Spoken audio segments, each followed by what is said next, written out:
Assalomu alaykum hurmatli podpischilar. 100 marta hidlagandan 1 marta chekkan yaxshi.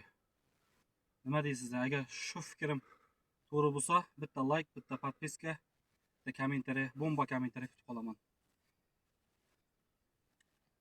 Hali tushirib qo'ymagan bo'lsam bo'ldi-da. Mana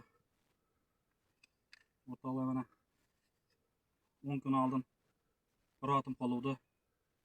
O'ylab qarasam 100 marta hidlagandan 1 marta chekkan yaxshi degan qarorga keldim.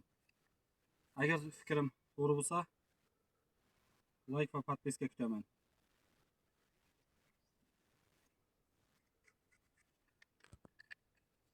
Tagida hidlashga qoldi.